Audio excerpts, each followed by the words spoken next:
Hello student, तो आज के इस वीडियो में मैं क्लास 9 के बच्चों के लिए जो आपको कल पेपर दिखने वाला है उसके आपको 2 नंबर के क्वेश्चनों के आंसर प्रोवाइड कराने वाली हूँ। यदि आपने मेरा ये पेपर नहीं देखा है तो आप जाइए मेरे चैनल को सब्सक्राइब कीजिए और ये पूरा पेपर देख लीजिए, क्योंकि ये ही पेपर आपको कल देखने को मिलने वाला है। तो स्टूडेंट, मैं आपको 2 नंबर वाले आंसर आपको समझाने वाली हूँ और अच्छे से, जिससे आपके सारे के सारे डाउट क्लियर हो जाए और आप पूरे में से पूरे नंबर लेके आए। तो हमारा पहला प्रश्न है 5 धन करनी 7 और 3 धन 2 करनी 2 को सरल कीजिए। तो स्टूडेंट, हमें क्वेश्चन दिया हुआ है 5 धन करनी 7 और 3 धन 2 करनी 2। तो हमें इसको सरल करना है, यहाँ पे कुछ नहीं मतलब इंटू करना है। तो पहले हम 5 का गुणा 3 से करेंगे, फिर इसी 5 का गुणा 2 करनी 2 से करेंगे, फिर हम करनी 7 का गुणा 3 से करेंगे, फिर इस करनी 7 का गुणा 2 करनी 2 से करेंगे। तो 5 का गुणा 3 से करेंगे, यानी कि 5 दिया 15 धन। अब इस 5 का गुणा 2 करनी 2 से करेंगे, तो 5 दूनी 10 करनी 2। फिर अब इस करनी 7 का गुणा 3 से करेंगे, तो इसका आ जाएगा 3 करनी 7। अब हम इस करनी 7 का गुणा 2 करनी 2 से करेंगे, तो क्या आ जाएगा 2 करनी 2 इंटू करनी 7। तो हम इसको आगे इस प्रकार लिखेंगे स्टूडेंट, 15 धन 10 करनी 2 धन 3 करनी 7 धन 2 करनी 14। तो ये हमारा आंसर हो जाएगा स्टूडेंट। तो स्टूडेंट, मैं आपको बता दूं, यहाँ पे कोई भी जो संख्या है करनी वाली सेम नहीं है, इसलिए हमने क्या किया है, इसको यहीं पे हमारा राइट आंसर हो जाएगा। यदि यहाँ पे कोई भी संख्या यदि करनी वाली संख्या बराबर होती है तो हम क्या करते, उसको आपस में जोड़ देते और इसको और आगे हल करते। अब हमारा इसके अथवे का क्या आंसर है, हमारा अथवा का क्वेश्चन है निम्नलिखित के मान ज्ञात कीजिए। तो पहला है हमारा 64 की घात 1/2, दूसरा हमारा 32 की घात 2/5 और तीसरा 125 की घात 1/3 और चौथा है 16 की घात 3/4। तो पहला है हमारा तो आज मैं आप सबको बहुत ही बड़ी एप्लीकेशन के बारे में बताना चाहती हूँ जो डेली हंट द्वारा बनाई गई है। इस साल डेली लर्न ने आई अचीव स्कॉलरशिप एग्जाम रखा है, जिसमें पार्ट लेकर आप laptop, mobile phone, smart watch भी जीत सकते हैं। तो डिस्क्रिप्शन बॉक्स में दिए हुए लिंक पर क्लिक करके जल्दी से स्कॉलरशिप में रजिस्टर कीजिए और पाइए 50 करोड़ की स्कॉलरशिप जीतने का मौका। दोस्तों, इसकी सबसे बड़ी खूबी ये है कि पहली बार किसी ने बड़े शहरों के साथ साथ छोटे शहरों और ग्रामीण भागों तक क्वालिटी एजुकेशन पहुंचाने का निर्णय लिया है और यहाँ इंग्लिश के साथ साथ हिंदी माध्यम में भी पढ़ सकते हैं। डेली लर्न जल्द ही अपना ऐप भी लाने वाला है, जहां आपको live classes, study note, test series and quiz मिलेगी। तो आप वेट किसका कर रहे हैं, जाइए, लिंक डिस्क्रिप्शन में दे रखी है और इनाम जीतिए। 64 की घात 1/2। तो स्टूडेंट, हम इसको कैसे सॉल्व करेंगे, बहुत ही इजी मेथड है इसकी। हमें क्या करना है, 64 का लघुत्तम निकाल लेना है। फिर हमें कैसे पता चलेगा कि हमें 2 से भाग देना है इसको। तो स्टूडेंट, आपको बता दूं, ये हमें सबसे लास्ट वाली संख्या देखना है। यदि ये विषम होती है तो हम विषम संख्या से भाग देते, और फिर यदि सम है तो हम सम संख्या से भाग देंगे। तो स्टूडेंट, ये सम है, इसलिए हम सबसे छोटी सम संख्या से इसमें भाग देने जा रहे हैं। तो हम इसमें 2 से भाग देंगे। तो 2 तिया 6, 2 दूनी 4, 2 एक्का 2, 2 6 12, 2 8 16, 2 4 8, 2 दूनी 4, 2 एक्का 2।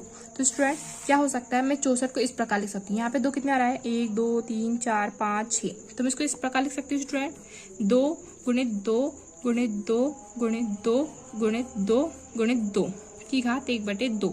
तो हम यहाँ पे 2 6 बार है, तो मैं इसको ऐसे लिख सकती हूँ स्टूडेंट, 2 की घात 6 और इसकी भी घात 1/2। तो मैं इसको स्टूडेंट ऐसे लिख सकती हूँ, 2 की घात 6 और उसकी घात 1/2 को, तो 1 कम 2, 2 तिया 6। अब यहाँ पे हो गया 2 की घात 3। स्टूडेंट, यदि 2 की घात 3 है, इसका मतलब होता है 2 को 3 बार लिखना गुणा करके। तो 2 दूनी 4, 4 दूनी 8। तो इसका राइट आंसर हो जाएगा 8। और सेकंड है हमारा 32 की घात 2/5। तो हम इसको और आगे सॉल्व करेंगे। हम क्या करेंगे, इसमें 32 का लघुत्तम निकाल लेंगे। तो 2 1 कम 2, 2 6 12, 2 8 16, 2 4 8, 2 दूनी 4, 2 1 कम 2। तो स्टूडेंट, आपको यहाँ पता होना चाहिए, यहाँ सम संख्या है तो यहाँ पे सिर्फ सम संख्या से भाग जाएगा। यहाँ पे हमने कितने बार 2 लिया, 1 2 3 4 5। तो हम मैं इसको स्टूडेंट इसको ऐसे लिख सकती हूँ, 2 गुणित 2 गुणित 2 गुणित 2 गुणित 2 की घात 2/5। तो 2 की घात 5 और उसकी होल घात भी 2/5। तो हम क्या करेंगे, 5 से 5 कट जाएगा और 2 की घात 2, मतलब 2 को 2 बार लिखना गुणा में, और फिर 2 दूनी 4। तो इसका राइट आंसर हो जाएगा 4। अब हमें तीसरा दिया है 125 की घात 1/3। तो हमें क्या करना है, 125 का लघुत्तम निकालना है। स्टूडेंट, तो देख लीजिए, यहाँ पे आपको क्या है, विषम संख्या दी है, तो हमें पहले किससे भाग देंगे, 3 से। तो 3 4 12 और यहाँ पे 3 कम, तो हमें बच रहा है, इसलिए 3 से भाग नहीं जाएगा। अब हमें 3 के साथ कौन सी विषम संख्या आती है स्टूडेंट? 5, तो 5 से भाग देंगे, तो 5 दूनी 10, 5 25, 5 5 कम 5। तो यहाँ पे स्टूडेंट क्या हो जाएगा? 5 गुणित 5 की घात 1/3, तो 5 की घात 3 और उसकी घात 1/3, 3 से 3 कट गया, तो इसका आंसर जाएगा 5। अब हमारा चौथा जो क्वेश्चन है हमारा 16 की घात 3/4, तो हम फिर से क्या करेंगे? 16 का लघुत्तम निकाल लेंगे स्टूडेंट, यदि आपको नहीं पता है तो 16, फिर 2, 2 8 16, 2 4 8, 2 दूनी 4, 2 1 का 2। तो स्टूडेंट हम 16 को क्या लिख सकते हैं? 2 गुणित 2 गुणित 2 गुणित 2, 2 दूनी 4, 4 दूनी 8, 8 दूनी 16 की घात 3/4। तो मैं इसको जैसे लिख सकती हूँ 2 की घात 4 और उसकी भी घात 3/4। तो क्या होगा स्टूडेंट? 2 की घात 4 गुणित 3/4, तो 4 से 4 कट जाएगा, 2 की घात 3 बराबर क्या हो जाएगा?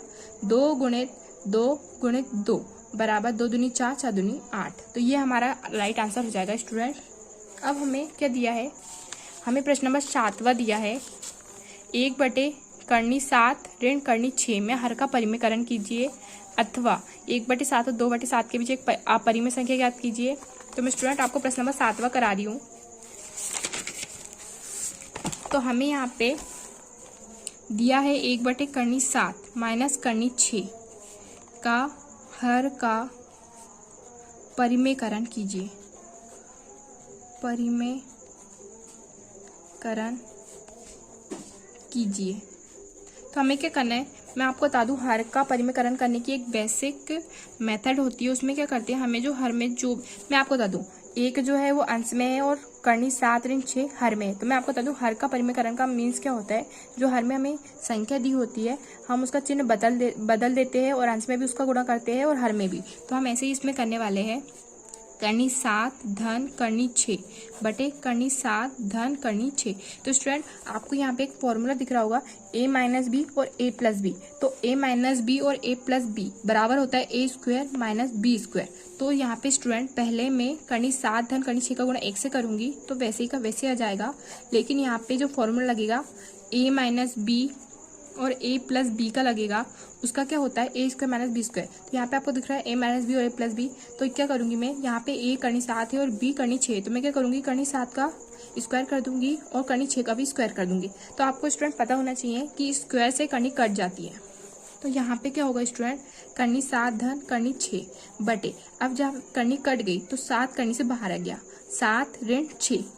अब हम इसमें 7 में से 6 को घटा देंगे, तो 7 में से 6 गया, बचा 1। तो आपको पता होना चाहिए स्टूडेंट कि हर में यदि 1 होता है तो उसकी कोई वैल्यू नहीं होती है, उसे लिखना ज़रूरी नहीं होता है। तो इसका राइट क्या आंसर होने वाला है? 7 धन करनी 6। अब हमारे अथवे का क्या क्वेश्चन है स्टूडेंट? हमारे अथवे का क्वेश्चन है 1/7 और 2/7 के बीच एक अपरिमेय संख्या ज्ञात करो। तो स्टूडेंट मैं आज आपको अपरिमेय संख्या ज्ञात करके बताने वाली हूँ, 1/7 और 2/7। तो स्टूडेंट हमको क्या करना है? 7 में 1 का भाग देना है स्टूडेंट। तो 7 यहाँ पे 1 भागने जाते का 0 और यहाँ पे भागने जाते का 0, फिर यहाँ पे दशमलव और फिर यहाँ पे 0। स्टूडेंट आपको भाग देते तो आते ही होगा। तो फिर यहाँ पे क्या है? 7 का 10 में भाग कितनी बार जाएगा? 1 बार, तो क्या जाएगा? 7। फिर यहाँ पे क्या जाएगा? 3। तो यहाँ पे फिर से हम यहाँ पे क्या करेंगे? भागने जाते का 0, फिर दशमलव, फिर 0। तो फिर क्या करेंगे? 7 चौक 28। तो यहाँ पे हम सिर्फ 2 दशमलव की सिर्फ 2 संख्या तक भाग देते हैं। तो यहाँ पे क्या जाएगा हमारा? यहाँ पे जाएगा, हम 1/7 को ऐसे लिख सकते हैं दशमलव के रूप में, 0.14 भाग्य, यहाँ पे डैश डैश डैश, क्योंकि यहाँ पे भाग जाते रहेगा। तो हमें क्या करना है? 0.14 और 2/7, 2/7 यानी कि हमें 2 में 7 का भाग देना है। तो यहाँ पे भागने का 0, फिर यहाँ पे दशमलव, फिर यहाँ पे 0। तो 7 एकम 7 7 14, 7 या 21। तो यहाँ पे 7 दूनी 14 करनी है, क्योंकि 7 या 21 बहुत बड़ा हो जाएगा हमारा, तो यहाँ पे 14 हो जाएगा। तो यहाँ पे हम फिर से देंगे, तो 20 में से 14 गए, बचा 6। तो अब यहाँ पे हम फिर से भागेंगे, तो हम क्या करेंगे? यहाँ पे 0 लगा देंगे, फिर 7 या 8 56।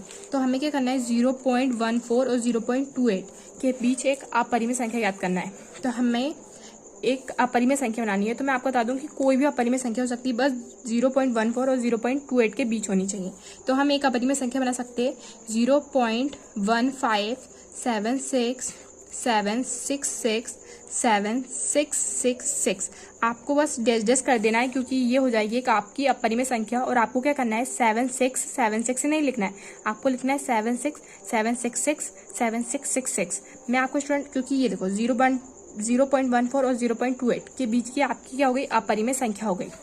आप आपके मन से बस आपको इन दोनों के बीच में बनाना है। आप इस प्रकार से भी बना सकते हो अपने मन से 0.234994999 और स्टूडेंट आपको हमेशा ध्यान रखना है कि आप ऐसी संख्या बनाते हो तो इन दोनों के बीच आनी चाहिए और आपको लास्ट में डैश छोड़ना है, तभी आपकी अपरिमेय संख्या होगी।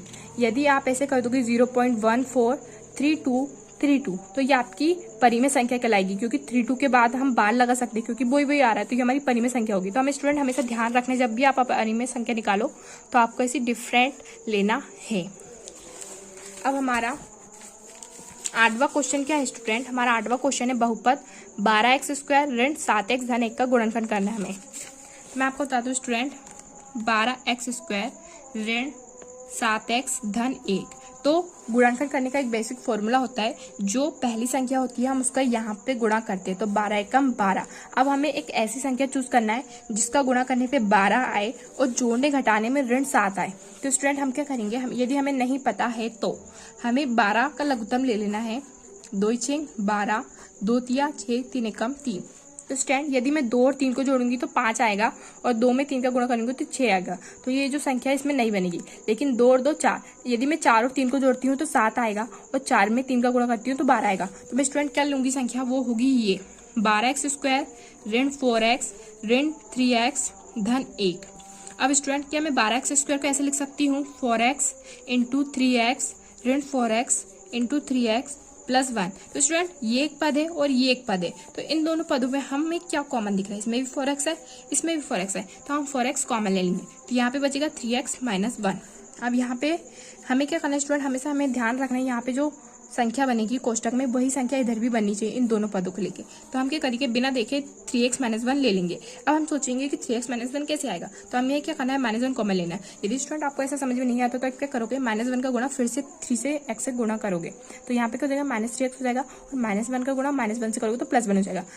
अब देखो हमारे पास एक ये पद है और एक ये पद है, तो आपको क्या करना है, इन दोनों पदों में आपको क्या कॉमन दे रहा है, 3x माइनस 1। अब आपको क्या करना है, इस पद में बचा है क्या, 4x और इस पद में बचा है -1। तो देख लीजिए हमें क्या क्वेश्चन दिया था, हमें क्वेश्चन दिया था बहुपद 12x² ऋण 7x धन 1 का गुणनखंडन कीजिए। तो हमने ये गुणनखंडन कर दिया है, तो इसका ये राइट आंसर हो जाएगा और आपको पूरे में से पूरे नंबर मिलेंगे। अब हमारा प्रश्न नंबर 9 है। अब स्टूडेंट मैं आपको एक और बात बता दूं, ये px बराबर 3x की घात 4 ऋण 4x की घात 3 ऋण 3x माइनस 1 को x माइनस 1 से भाग देने पर शेषफल ज्ञात कीजिए। तो स्टूडेंट उसको कैसे सॉल्व करेंगे, यहाँ पे दिया है 3x की घात 4 ऋण 4x की घात 3 ऋण 3x माइनस 1। तो स्टूडेंट आपको एक सरल सा बता देती हूँ जिससे आप इजीली कर लो। तो हमें यहाँ पे दिया x माइनस 1 से भाग देना है, तो हम क्या करेंगे, x माइनस 1 के बराबर मान लेंगे 0, तो x की वैल्यू क्या जाएगी, 1 आ जाएगी। तो हम क्या करेंगे, इस x की वैल्यू को इसमें रख देंगे, हमें शेषफल ज्ञात करना है, इसमें जो आंसर आएगा वो हमारा शेषफल होगा। तो हम इसमें 1 की वैल्यू रख देते, x की वैल्यू रख देते, तो क्या हो जाएगा, 1 की घात 4 ऋण 4 1 की घात 3 ऋण 3 गुणित 1 माइनस 1। तो 3 1 की घात जितनी भी हो उसका आंसर 1 ही होता है, माइनस 4 गुणित 1 की घात कितनी भी उसका आंसर 1 ही होता है, और 1 में किसी भी संख्या को गुणा करो, जितनी संख्या गुणा करते हैं वो उतनी सी होती है। तो हमें क्या करना है, 3 एकम 3 4 एकम 4 और ऋण 3 और ऋण 1 क्या हो गया, ऋण 4 हो गया, और यहाँ पे 3 और यहाँ पे ऋण 4 और ऋण 4 हो गया ऋण 8, क्योंकि यहाँ पे संख्या दोनों के जो चिन्ह बराबर है इसलिए हम इसको आपस में जोड़ देंगे। यदि यहाँ पे प्लस रहता तो हम घटाते, तो ऋण 4 और ऋण 4 क्या हो गए, ऋण 8 हो गए। अब ऋण 8 में से 3 जाएगा तो बचेगा ऋण 5। तो हमारा जो शेषफल है वो इस तरह से याद आ जाएगा। यदि आपको भागफल विधि नहीं आती है तो ये बहुत ही इजी विधि है। आपको क्या करना है, जिससे भी भाग देना है उसके बराबर 0 मान लेना है और x की वैल्यू याद कर लेना है, और आपको इसमें क्या करना है, x का मान रख देना है, तो आपका जो है शेषफल आ जाएगा स्टूडेंट। अब यहाँ पे हमारा दिया है प्रश्न नंबर 9 5x ऋण 3 की घात 3 को प्रसारित कीजिए।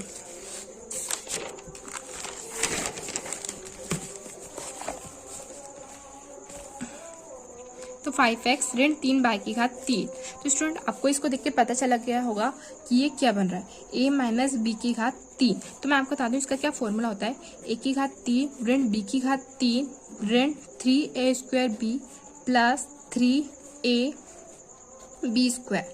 तो स्टूडेंट यहाँ पे हमें a 5x और b 3 बाई दिया, तो हम इस फॉर्मूले में उसका मान रख देंगे। a की घात 3 मतलब 5x की घात 3, b की घात 3 मतलब 3 बाई की घात 3 ऋण 3। अब यहाँ पे a स्क्वायर है मतलब 5x का स्क्वायर, 3b है मतलब 3 बाय धन 3 गुणित a की वैल्यू क्या दी है हमें 5x दी है, और यहाँ पे b स्क्वायर मतलब 3 बाय का स्क्वायर।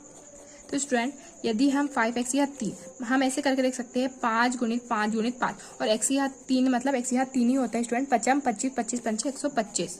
तो 125 x की घात 3 माइनस 3 तिया 9 9 तिया 27। तो मैं स्टूडेंट आपको एक बार बता देती हूँ, 3 गुणित 3 और बाई की घात 3 का मतलब बाई की घात 3 ही होगा। तो यहाँ पे क्या होगा 3 तिया 9, फिर हम 9 का गुणा 3 से करेंगे तो 9 तिया 27। तो इसका क्या हो जाएगा 27 बाई की घात 3। अब हम क्या करेंगे, यहाँ पे दिया है 5x स्क्वायर यानी कि 5 को 2 बार लिखना है, तो 5 को 2 बार लिखना मतलब 5 गुणित 5 यानी 5 25। तो यहाँ पर जाएगा 25x स्क्वायर गुणित 3 बाय प्लस 3 गुणित 5x। अब 3 बाय का स्क्वायर का क्या मतलब होता है स्टूडेंट, 3 बाय के स्क्वायर का मतलब होता है 3 को 2 बार लिखना, 3 बाय को 2 बार लिखना। तो 3 तिया 9, तो ये हो जाएगा 9 बाय स्क्वायर। तो स्टूडेंट इसको हम आगे कैसे सॉल्व करने वाले हैं, 125 x की घात 3 ऋण 27 बाय की घात 3 ऋण। अब 25 दिया क्या होता है स्टूडेंट, यदि आपको 25 का पढ़ना नहीं आता है तो आपको क्या करना है 25 गुणित 3 करके देख लेना है। तो 5 दिया 15 का 5 हासिल का 1 3 दूनी 6 और 1 7। तो यहाँ पर जाएगा 75x स्क्वायर गुणित 3 बाय धन 5 दिया 15x गुणित 9 बाय स्क्वायर। तो स्टूडेंट इसके आगे हम ऐसे सॉल्व कर सकते हैं, हम क्या करेंगे अब 75 का गुणा 3 से कर देंगे। तो स्टूडेंट आपको 75 का पढ़ना नहीं आता है तो आपको क्या करना है स्टूडेंट, 75 को गुणा 3 से करना। तो 5 दिया 15 का 5 हासिल का 1 7 दिया 21 21 और 1 22 x स्क्वायर प्लस, अब 15 9 के आपको तो पता ही होगा स्टूडेंट, 15 9 के होता है 135 बाय स्क्वायर। यदि आपको नहीं आता है तो आप अलग से भी गुणा करके देख सकते हो। यदि स्टूडेंट आपको मेरा ये वीडियो पसंद आया तो लाइक शेयर और सब्सक्राइब करना ना भूले। यदि आप चाहो तो मेरे चैनल में जाके वायरल पेपर देख सकते हो, क्योंकि वो पेपर आपको कल देखने को मिलने वाला है, उसी के आंसर मैंने आज आपको प्रोवाइड कराई हूँ। Thank you for watching. और मैं आपको ये भी कहना चाहती हूँ कि यदि आपको इस सॉल्यूशन का PDF चाहिए तो जाइए टेलीग्राम चैनल को ज्वाइन कर लीजिए, क्योंकि मैंने डिस्क्रिप्शन बॉक्स में लिंक दी हुई है, जाइए वहाँ पे और टेलीग्राम चैनल को ज्वाइन कर लीजिए, जिससे मैं आपको सारे के सारे सॉल्यूशन के PDF प्रोवाइड करा दूँ। Thank you for watching.